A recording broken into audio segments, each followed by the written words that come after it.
Ano po ang logic nito na ang tunay na kaligayahan ay sa pagbibigay? Because God is a giver. Ang Diyos naman talaga ay Diyos ng pagbibigay, Diyos na mapagbigay. Sa simula pa lamang, Genesis 1:29, God said, "See, I have given you every plant yielding seed that is upon the face of all the earth, and every tree with seed in its fruit. You shall have them for food." Ang isa sa mga kauna-unahang ginawa ng Diyos sa tao, binigyan niya ng pagkain at ibinigay niya ang lahat ng pwedeng kainin ng mga halaman, mga prutas, at nang sa ganon, ang tao ay huwag magugutom. At hindi lang para sa buhay na pisikal ang ibinibigay ng Diyos, ganon din sa buhay na espiritual. John 3:16, "For God so loved the world that He gave His only Son, so that everyone who believes in Him may not perish, but have eternal life." So God is concerned about our earthly life and our eternal life, and God had given us all things necessary, including His Son Jesus, to give us life and a meaningful life. Ecclesiastes 6:2, "God gives wealth, possessions, and honor, so that they lack nothing of all that they desire." So ibinibigay ng Diyos hindi lang yung basic necessities, maging kayamanan, maging mga ari-arian, maging karangalan, napakataas na level ng need, ay ibinibigay pa rin ng Panginoon at sa Kanya nanggagaling. Matthew 7:11, "If you then who are evil know how to give good gifts to your children, how much more will your Father in heaven give good things to those who ask Him?" So the Father is known and is being taught by Scripture to be a giver of good things. Now that's the logic. Why is there happiness in giving? Because God is a giver and because man was made in God's image. Genesis 1:27, so God created humankind in His image. So kung ang Diyos ay mapagbigay at likha sa Diyos ang pagbibigay at nilikha ng Diyos ang tao sa Kanyang wangis, sa Kanyang anyo, kung ganon ang original na anyo ng tao ay mapagbigay. Mahilig at gustong magbigay. Man's primary nature is to give. Likas, natural sa tao ang nais niyang magbigay. And man is very godly and very happy when he gives because that is being true to form. Isang kaligayahan, mga kapatid, na dapat nating ma-rediscover kung ito man ay nawala. Sapagkat napakarami ng pagliliko ng mga katwiran na nangyari sa pagdaan ng panahon na ang naging kaligayahan ng tao ay tumanggap. At kaya tuloy napakarami niyang lungkot na nararanasan sapagkat napakarami niyang gustong tanggapin na hindi niya natatanggap. Samantalang kung madidiscover niya muli ang kaligayahan ng pagbibigay, mas may kontrol siya sa kanyang kaligayahan. Sapagkat kung liligaya kayo ayon at nakabatay sa ibinibigay sa inyo ng iba, wala kayong power doon. Paano kung hindi ibigay? Hindi malungkot kayo. Samantalang kung ang kaligayahan natin ay iuugat natin sa pagbibigay, kayo ang nagpapasya kung magbibigay kayo, ang kaligayahan nyo ay nasa inyong kamay. Mas madaling lumigaya kung controlled mo yung pinagmumula ng kaligayahan. At kung sasanayin mo ang iyong sarili na bumalik doon sa dating anyo ng tao, na kaligayahan niya ang pagbibigay kaysa pagtanggap, mas madaling lumigaya. Kung aasam-asam ka, namamalimos, hihingi-hingi, susunod-sunod para tanggapin mo yung ikaliligaya mo, nasa kamay ng iba ang iyong kaligayahan. Pero kung ikaw, sa iyong pagbibigay, ay sumasaya, gusto mo sumaya, di magbigay ka, hawak mo ang susi para ka sumaya. Sabi sa Acts 20:35, "It is more blessed to give than to receive." Siyempre, nabaluktot na yan ng sanlibutan na akala natin mas masarap tumanggap. Pero ang salita ng Diyos ang nagsasabi, mas malaking pagpapala ang pagbibigay kaysa pagtanggap. This happiness has to be rediscovered, especially by those who have lost them. Deep happiness, deep satisfaction is not in keeping. It is not in getting, it is not in having.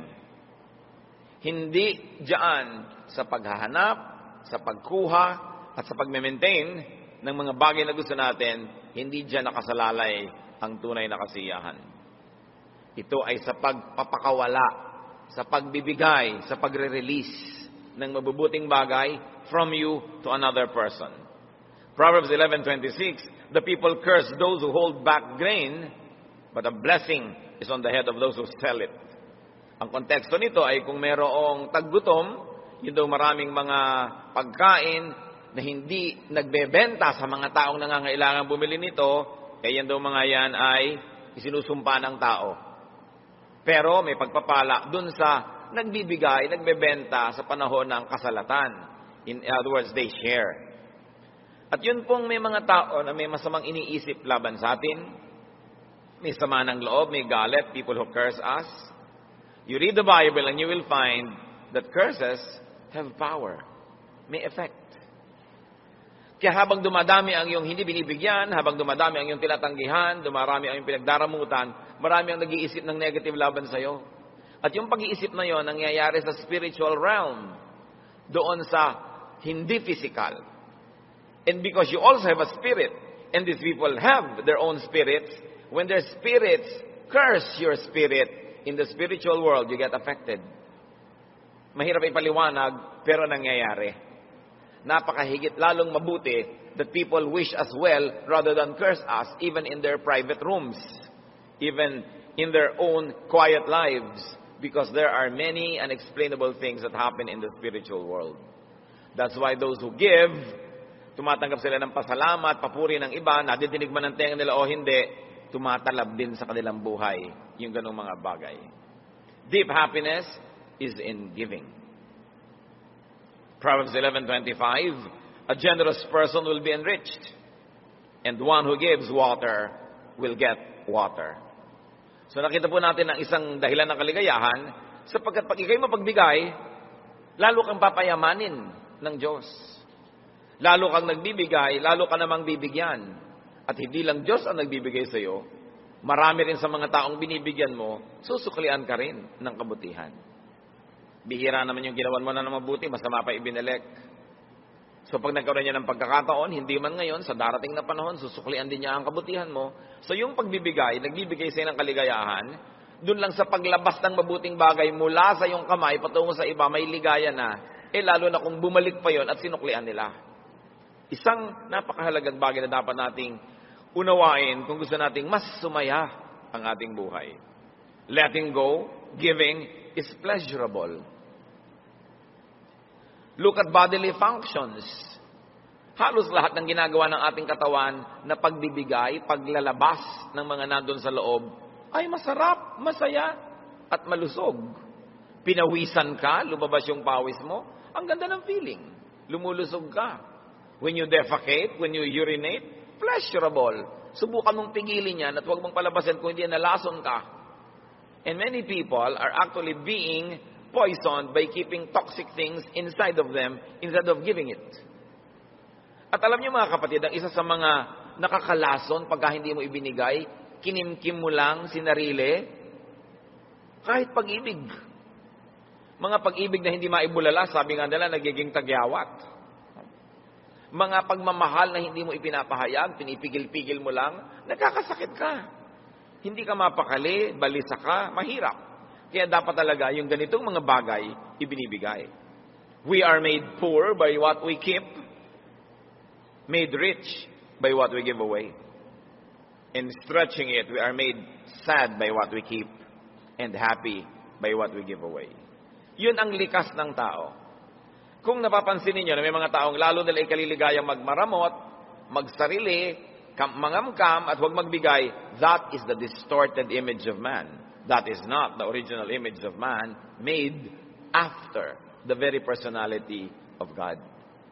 At makikita natin na yung mga mararamot, nagkakaroon man ng kasiyahan sa pagdaramot nila, sa kanilang pangangamkam, pero hindi rin talaga tunay na maligaya. At sila'y sinusundan-sundan ng mga kakambal nilang problema, mga kakambal nilang pag-aalala, pag-iisip, pagkabalisa, dahil yung bagay na dapat ipinamimigay para maging bulaklak, iniingatan nila, nagiging sugat tuloy sa kanilang puso. Now, why does giving bring happiness? Because when we give, God is pleased. As we have already mentioned, God is a giver. So when we give, God is pleased. Pag natutuwa sa'yo ang Diyos, alam nga namang hindi ka sumaya.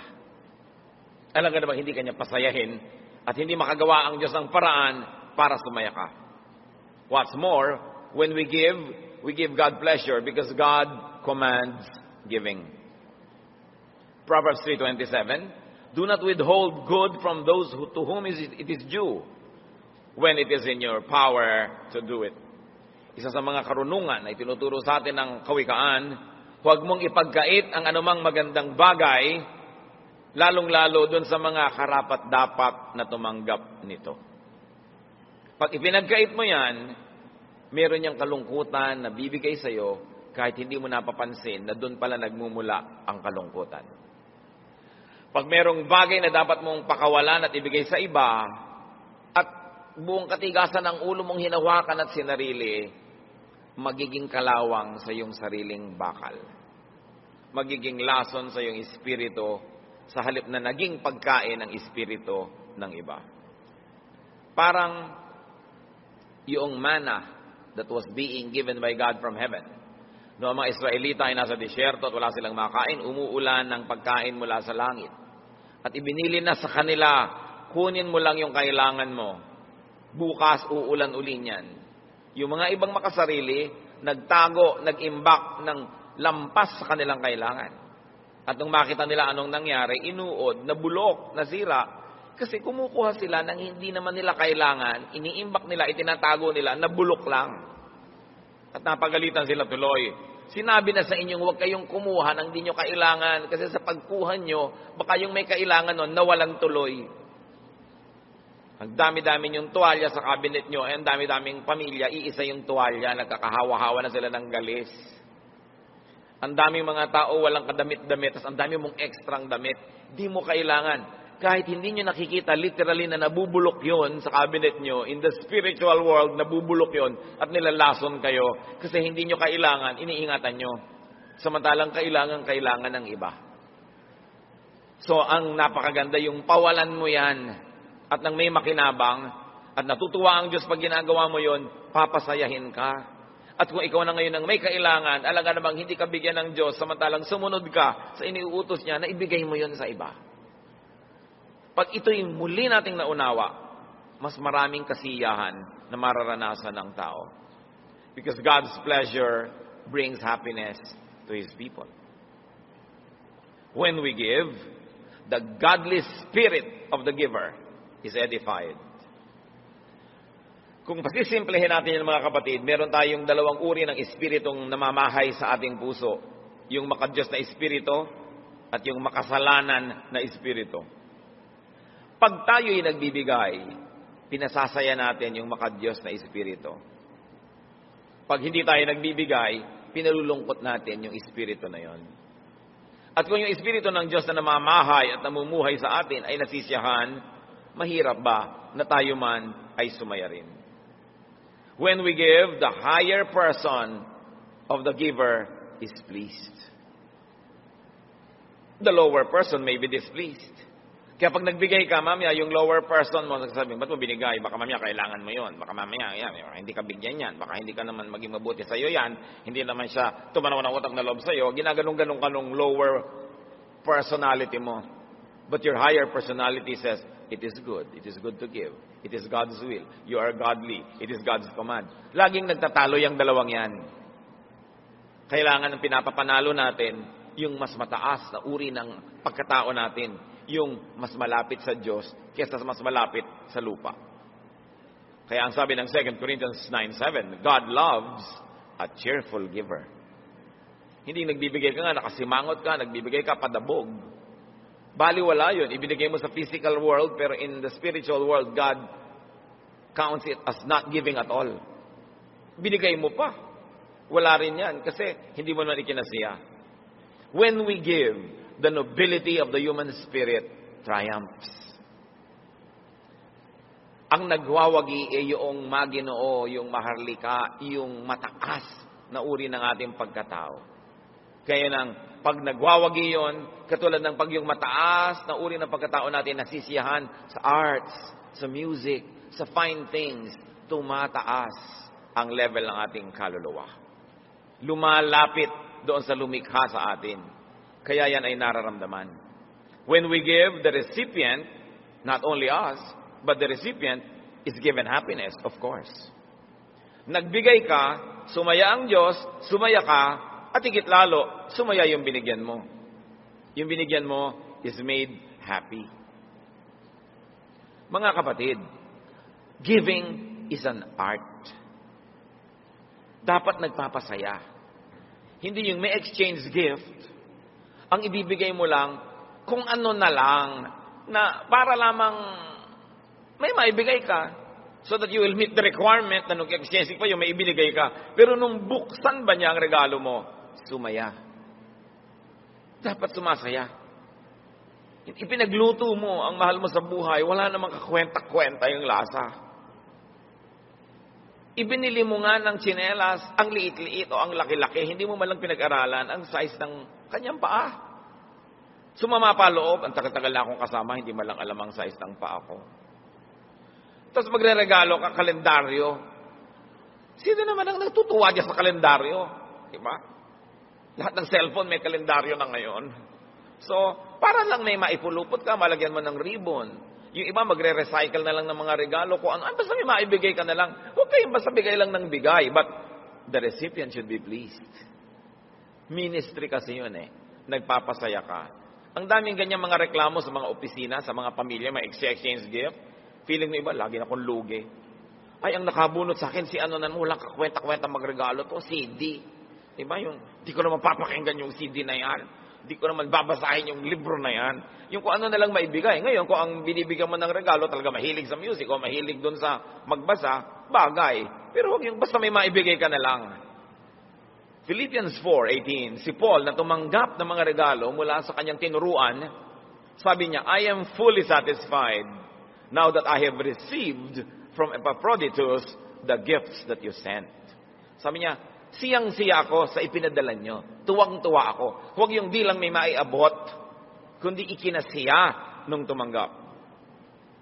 Ngayon, bakit tayo sasaya kung sumaya yung tumanggap? Because a happy recipient is one less lonely person in the world. And one less lonely person in the world means a happier environment, a happier surroundings, which in the end will also benefit us. And what's more, a happy recipient is one more potential giver of happiness to you and to others. Pag nagpasaya ka ng isang tao, nabawasan ang napakaraming milyon-milyong malulungkot. At kung bawat isa sa atin ay nagpapasaya ng kapwa, mauubos yung kalungkutan at yung buong paligid natin, aangat ang lambong at dilim, sasaya ang lahat, madadamay ka na rin kahit sila lang yung masaya at hindi naman ikaw, dahil sa saya nila, madadamay ka na rin. Pero ang lungkot ng iba, madadamay ka rin yan kasi hawa-hawa ang mga bagay na yan. The very nature of happiness is in sharing. And isang paalala, recipients are to give back. Pag nakatanggap kayo, sumaya kayo, pasayahin nyo rin yung nagbigay. Para siya naman, ma-encourage, magbigay uli, sumaya ka uli, nagbigay ka uli sa kanya, you begin or you maintain a cycle of happiness giving. Hawa-hawa kasi yan. If you give, you should learn to give back. Tingnan ninyo ang pagbibigayan at pagsasamahan ng Diyos at ng Israel. Exodus 20 verses 1 to 3, the first commandment. Then God spoke all these words. I am the Lord your God who brought you out of the land of Egypt, out of the house of slavery. You shall have no other gods before me. Ano yung dynamics? Sabi ng Diyos, binigyan ko kayo ng kalayaan. Inilabas ko kayo sa Ehipto kung saan dati kayong mga alipin. Ngayon malalaya na kayo. Binigyan ko kayo ng kalayaan, pues ibigay niyo sa akin ang inyong pagsamba. Baka naman matapos ko kayong palayain, sa ibang Diyos pa kayo magsisimba. Baka naman matapos ko kayong pagpalain, sa iba pa kayo magdala ng offering. Ibang pangalan pa ang parangalan nyo dahil maraming mga Diyos na kukumpit-kumpit dyan sa mga lugar na yan. No? May Diyos ng ganyan, may Diyos ng ganon. Kaya sabi ni Yahweh, ako huwag nyo kakalimutan, ako, hindi sila ang nagpalaya sa inyo. Anong kapalit? Ako ang sasambahin nyo at hindi sila. It is a transactional relationship. Tinanggap mo yung kalayaan, tinanggap mo yung pagpapala, pues gawin mo naman ng iyong bahagi, ibigay mo ang iyong pagsamba. Hindi pwedeng tumatanggap ka tapos wala kayo binibigay. Hindi kumpleto yung transaction. Walang balance. Kaya ang tao naman na binibigyan ng Diyos ng pagpapala, Genesis 28:22, of all that you give me, I will surely give 1/10 to you. Sabi, O Diyos, ibinibigay niyo sa akin ng lupa na pinagtataniman ko, ibinibigay niyo ang mga kailangan ko. Lahat ngayon ang ibinibigay niyo sa akin, ibabalik ko sa inyo ang ikapu. Transactional. Hindi pwedeng tanggap ka ng tanggap kasi hindi ka nagtatithe. Binibreak mo yung cycle of giving and receiving, giving and receiving. So ano mangyayari? You just get and forget. Pag hindi ka nagbigay, naputol. Hindi ka na rin bibigyan. Putol na ang bigayan. Kaya merong pananagutan. Even in the Bible, relationships are transactional. Lahat ng relasyon, mga kapatid, transactional. At huwag niyong masamain yung transactional relationship. Yun talaga. Magulang, inaalagaan mo ang iyong anak habang sila'y bata. What is the other side of that? Bata, pag tumanda ka, ang magulang mo, siya naman ang aalagaan mo. Transactional yan. Hindi mo yan dapat i-break. Tingnan nyo nangyayari sa Western culture, sa mga tinatawag na first world, na nagiging sobrang maunlad sa pera at nagiging very materialistic ang mga tao. At yung mga bata, ano nangyari? Yung mga kabataan ng 1960s, 70s, na sobrang naiba ang mundo, nagkaroon ng sexual revolution ng mga 50s, tapos yung sobrang liberation of the youth ng 60s and 70s. Ano nangyari? Nagkaroon ng mga suwail na anak. Mga anak na ayaw mag-alaga ng magulang, ayaw magsuporta ng magulang. Anong nangyari? Nadala ang isang henerasyon ng magulang. Kaya ngayon, sa first world countries, developed economies, ayaw nang mag-anak ng tao. Nagkakaroon ngayon ng population problem sa Japan, sa Northern Europe, in most of Europe anyway, kasi yung mga tao ayaw na mag-anak. Sabi niya, bakit namin uubusin ang pera namin sa pagpapalaki ng mga bata na pagtanda naman namin, tatapon lang kami sa home for the aged, hindi naman kami aalagaan, di ubusin na lang namin ang pera namin mag-asawa sa hindi pagkakaroon ng anak, bakasyon na lang kami ng bakasyon, at mag-insurance na lang kami, pag tumanda kami, we will stay in a nursing home. So dahil yung mga anak, pinutol nila yung cycle of giving and receiving. Ayaw na nilang mag-give sa parents. Marami ngayong parents, ayaw na rin mag-give sa anak. Naputol. Kaya dapat talaga, give, receive, give, receive. This makes people happy. Yung transaction natin, halimbawa, sa Diyos at sa lupa. Luke 13, 6-8. Then he told this parable. Si Jesus yung nagsasabi, a man had a fig tree planted in his vineyard. And he came looking for fruit on it and found none. So he said to the gardener, see here, for 3 years I have been looking for fruit on this fig tree, and I still find none. Cut it down. Why should it be wasting the soil? He replied, Sir, let it alone for 1 more year, until I dig around it and put manure on it. At kung itutuloy pa natin, sabi niya, and if when you come back after a year and it still has no fruit, we're going to uproot it and burn the tree.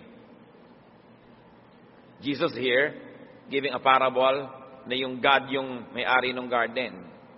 Sabi niya doon sa taga-alaga, balik ako ng balik sa punong ito, taon-taon, wala naman ako makitang bunga, bakit patuloy natin siyang papayagang ubusin ang taba ng lupa?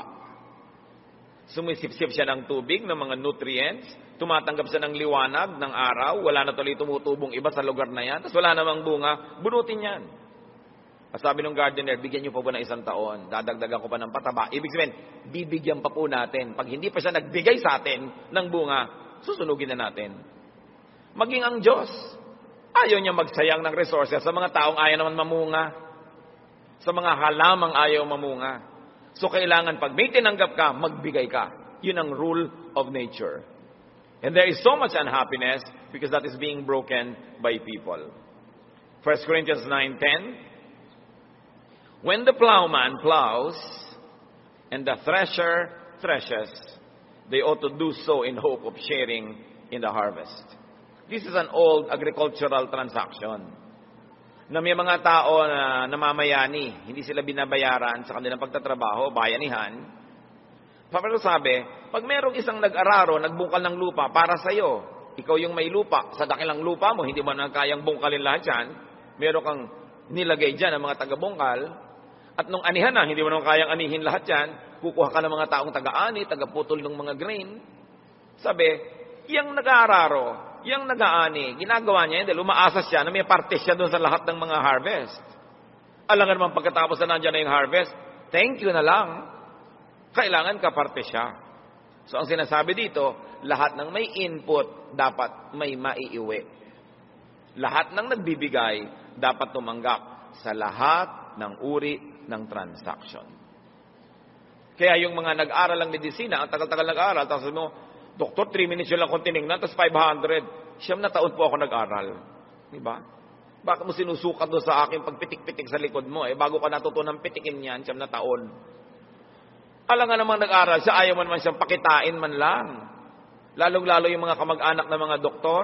Kilala lahat. Ay, si ano, pinsan ng kapatid ng kamag-anak ng bayaw ng ating kapitbahay. Therefore, pupunta ka doon, magpapagamot kang libre. Ang tanong, tumulong ka ba magmatrikula yan? Mga kamag-anak, kung hindi kayo nag-contribute sa pagmamatrikula ng mga kamag-anak nyo naging doktor, huwag kayong mag-expect ng libreng pagpapatingin. Di naman kayo nag-contribute, aani kayo, ang salagay. Ganyan lahat ng mga profesyon. Ang hirap-hirap kuminsan na mag-practice ng profesyon dito sa ating bayan. Lahat na lang ng kalayo-layuan mo kamag-anak, nag-expect ng libre. Samantalang hindi naman sila tumulong nung ikaw itong nag-aaral. Hindi yun ang cycle of giving. Ngayon, kung yung tao gusto magbigay sa'yo, mag-volunteer ng free services, okay. Pero huwag niyong pilitin. Wala kayong tanim, huwag kayong umasang umani. Pero baliktarin natin, lahat ng may itinatanim sa atin, dapat nating paanihin. That is the godly way. Now, how do you produce and promote happiness? By giving.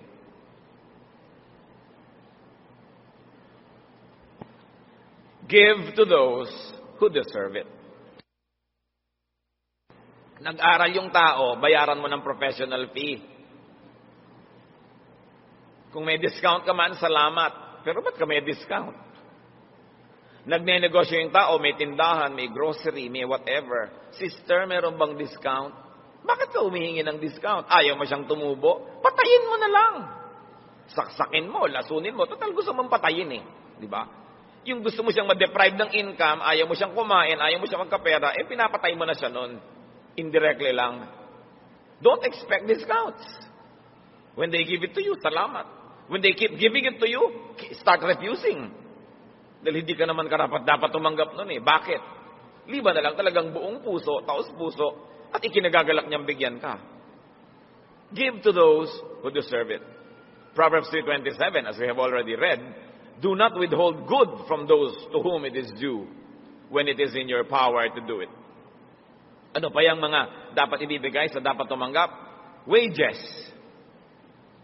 gifts, gratitude, reciprocation. Pag may ginagawa sa iyong mabuti, dapat mo suklian ng mabuti. Kindness. Mabuti pa si Karl Marx, sabi niya, from each according to ability, to each according to need.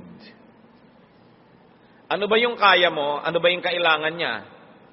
Kaya mo, kailangan niya, ibigay mo. Yun ang sinasabi dito. So ang tanong mga kapatid, who deserves your giving? Your gift? Your payment? Baka naman napapabayaan natin. Paalala, baka merong marapat tumanggap ng inyong pagtingin, ng inyong pagmamahal, ng inyong pagtulong, ng inyong pagsuporta, tapos napapabayaan nyo. Kahit hindi nyo alam, napapalungkot kayo nun.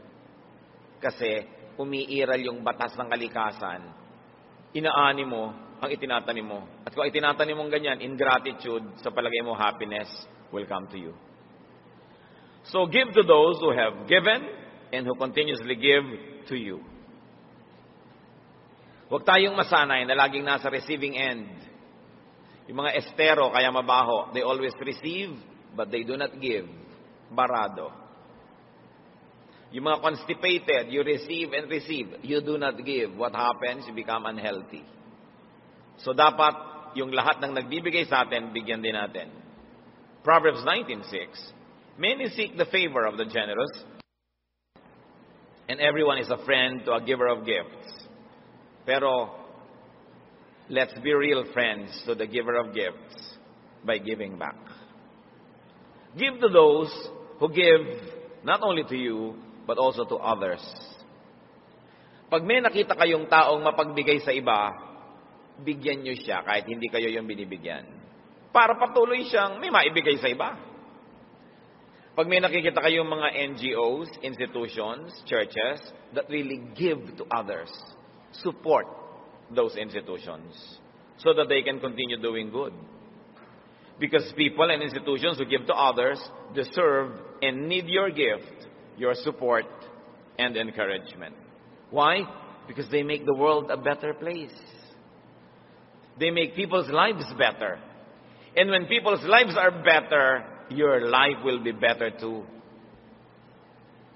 Para tayong mga bola sa billiard table, nagbabangga-banggaan. Ang pupuntahan mong ganon, hindi lang dahil gusto mo, dahil nabangga ka ng iba, napapunta ka tuloy doon, nabangga ka ng iba, napapunta ka tuloy dito. Nagbabangga-banggaan tayo.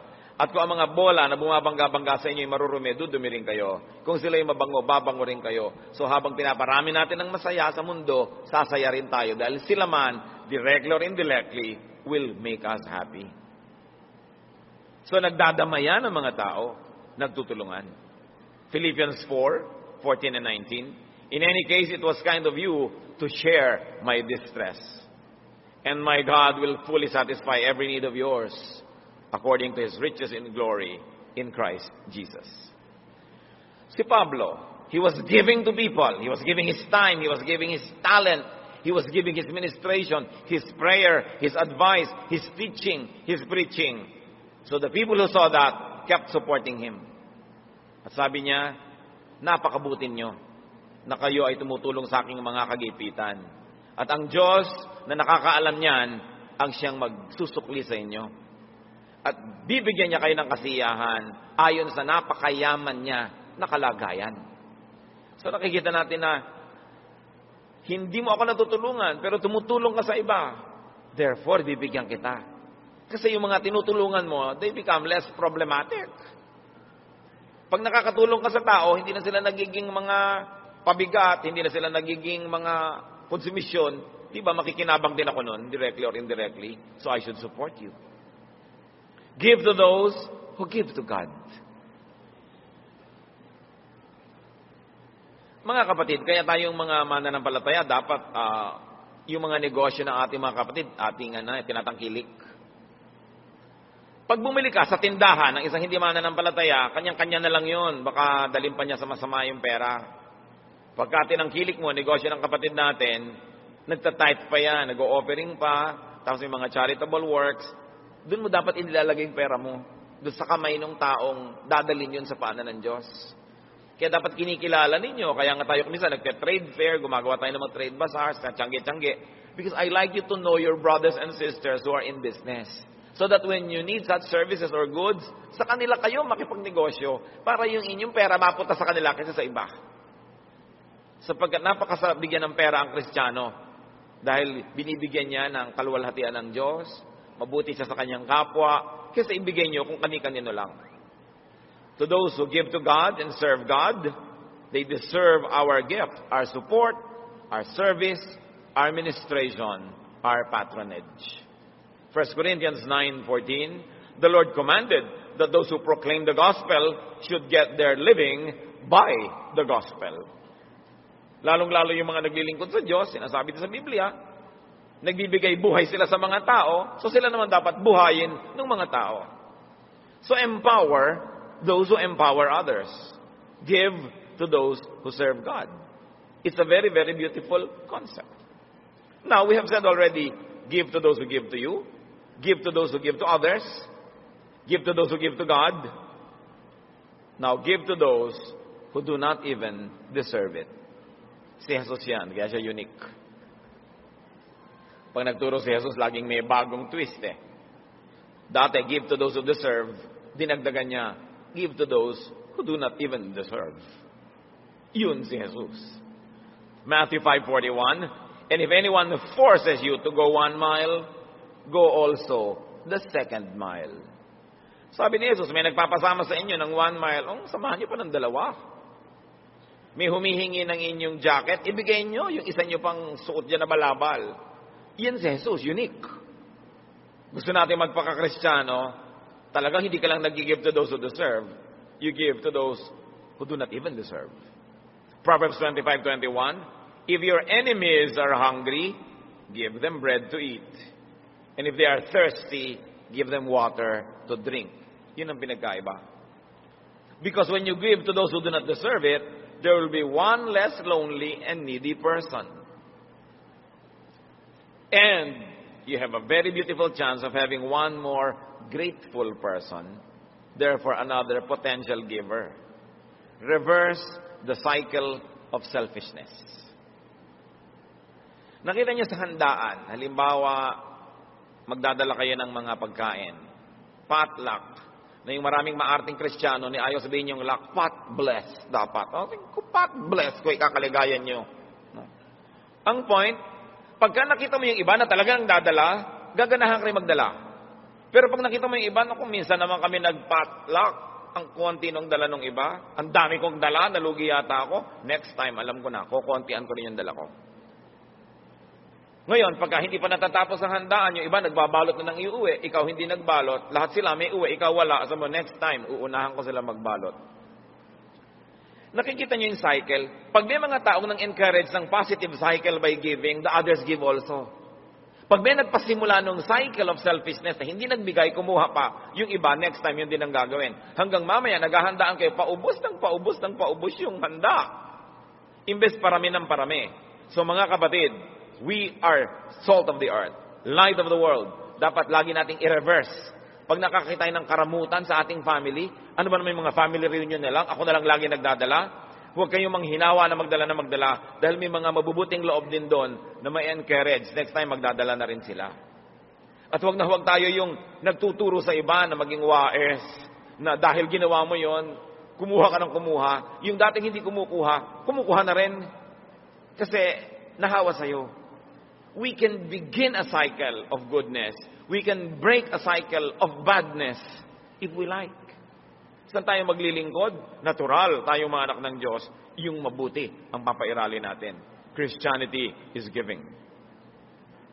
Non-giving, refusal to give, displeases God and grieves the Spirit.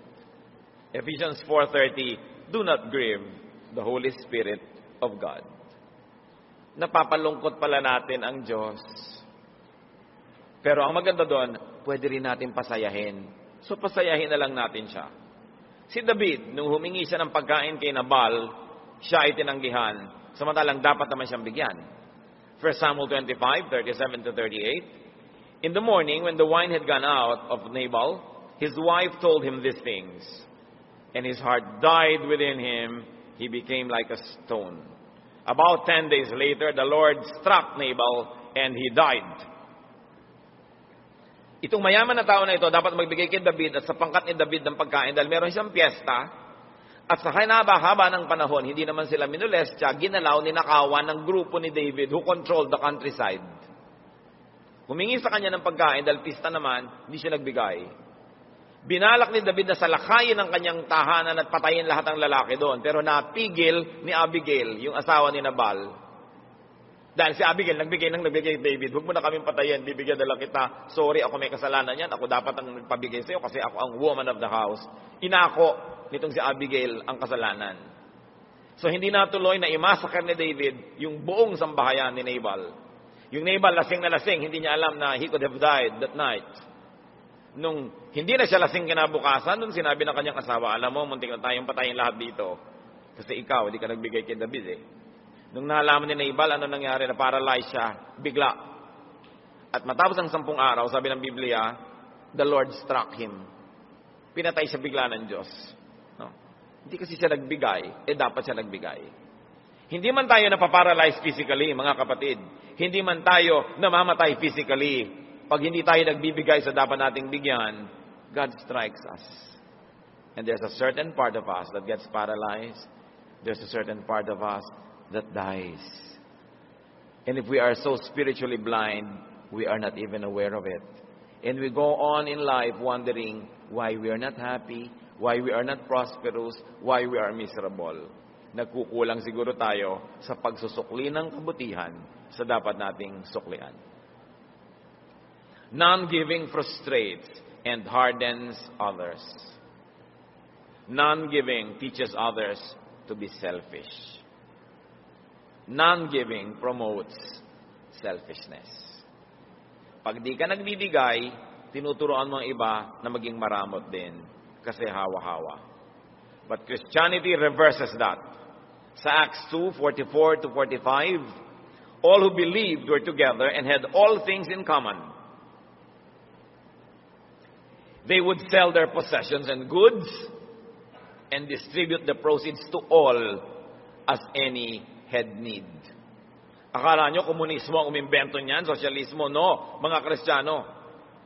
Pinagsama-sama nila ang mga ari-arian, yung mga mayayaman, nagbebenta pa ng mga lupa pag may nangangailangang kapatid. Pero siyempre, yung mga nakakatanggap noon, nagbibigay din ng iba namang pagmamahal at pagtulong dun sa mga may kaya. Iba naman ang kailangan nun siguro. Kasi kung yung mga binibigyan mo, hindi rin nagsusukli, sooner or later, mamamatay na rin yung espiritu na yon ng pagbibigay. Kaya kailangan laging binubuhay yon.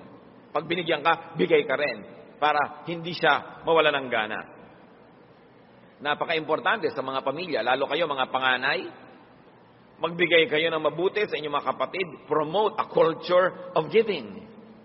Kasi kadalasan pag ating mga ate, kuya, mararamot, yung mga younger children, nagiging maramot din kasi lumaki sila sa ganong atmosphere. Pag yung mga tiya natin, mga tiyo, ang kukunat, ang dadamot, usually nagiging ganon din tayo sa ating mga pinsan at maging sa mga magiging mga pamangkin natin. Kaya tayo na mayroong kakayanan na mag-impluensya ng mga younger people in our family, promote a culture of sharing, a culture of giving. Lahat tayo makikinabang din doon. Many people seek happiness through receiving. That is the weak part of it because it is totally dependent on others. It is reactionary, it is disempowering. Pag ang kaligayahan mo, isasandal mo sa pagbibigay sa iyo ng iba, edi kung di ka bigyan, wala kang magawa. The more active and fruitful way to seek, to produce, and multiply happiness is by giving. Because giving is within your control. You have it in your hands. So much unhappiness, in fact, so much sadness is caused by our refusal to give. And so much unhappiness is caused by our rejection of people's request. Pag may tao po na mangungutang sa inyo, liban na lang sobrang makapal yung tao na yon at sobrang talagang manggagamit at sobrang linta, at alam nyo naman kung yun ang taong yun ay ganon. Liban na lang ganon, bago yan nakapagsabi, kutakot-takot na ikot at timing. Kutakot-takot na pakikiramdam. Pag ang tao'y uutang, hihingi, magsasabi, magpapaalam, ikot ng ikot, tatanungin, maganda ba ang mood? Kumain na ba? Puyat ba siya? Masaya ba? Hirap na hirap bago makapagsabi ang tao kung siya'y totoong tao.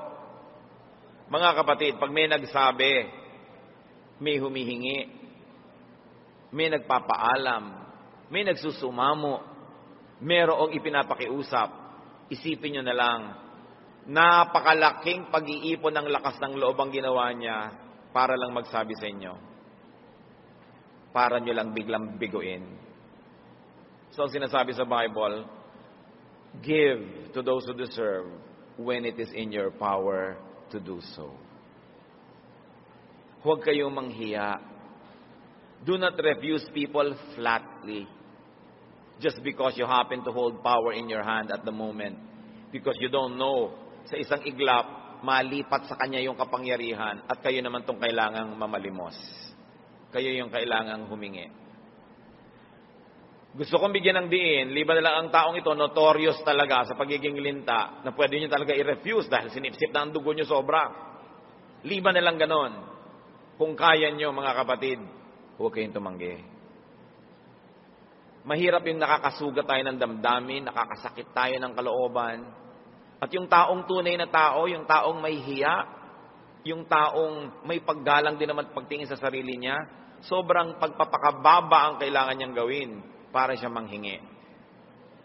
The least we can do as humans is to respect the basic dignity of the one asking and give when it is in your power to do so. Kasi pag tumanggi kayo, hindi nyo lang tinanggihan halimbawa na bigyan siya ng kung ano, may iba pang kahulugan yun. Babasahin niya yon na pagtanggi sa kanyang buong pagkatao. Hindi naman ma-isolate ng tao yun na ang tinanggihan lang niya yung request ko. Ang isipin niya, hindi niya ako mahal. Wala siyang paggalang sa akin. Wala siyang pagtingin. Lalaki yung sama ng loob. At pag sumama ang loob sa'yo ng isang tao, lalo't ikaw yung may kasalanan, may talab sa'yo yun. May balik.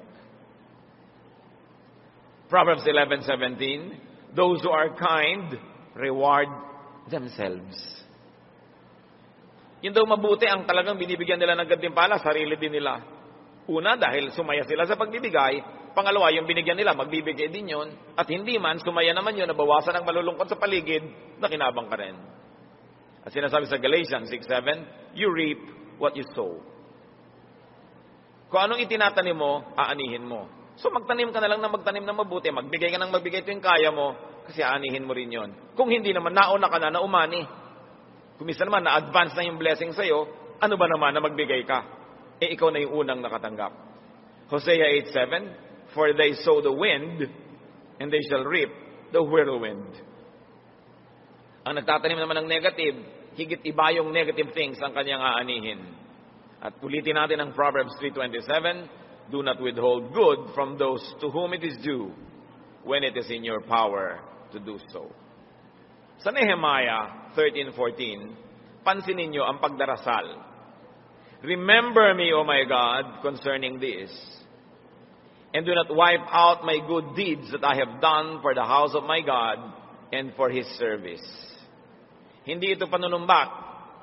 Pag may ginawa sa inyong mabuti ang isang tao at naungkat niya, dahil hindi naman kayo nagsusukli ng kabutihan, huwag niyong laging isipin na sumbat yon.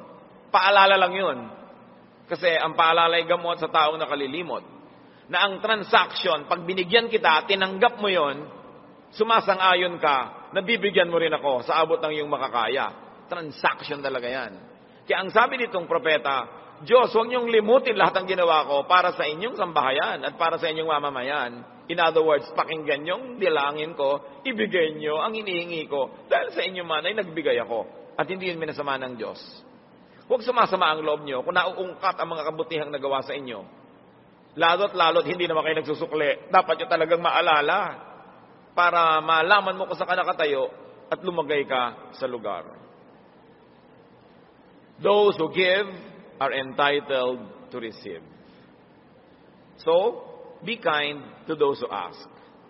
Avoid frustrating and embarrassing those who gather the courage to ask. Nanghihingi, nangungutang, nagpapaalam, nagsusumamo. Isipin natin, pag may hinihingi sa atin ng tao, magtanong lang tayo, masama ba yung hinihingi niya? Kung hindi masama, pwede. Kaya ko ba? Kaya ko. Di pwede, sige, ibigay. Because giving is just another way of paying or repaying. Or you might want to look at it, it's just another way of investing. Because when you make people happy, you actually enable them to make you happy as well. Napaka-importanting maging masaya sa buhay. Pero dapat naman nating unawain kung anong susi para tayo sumaya. Take more control of the happiness factory.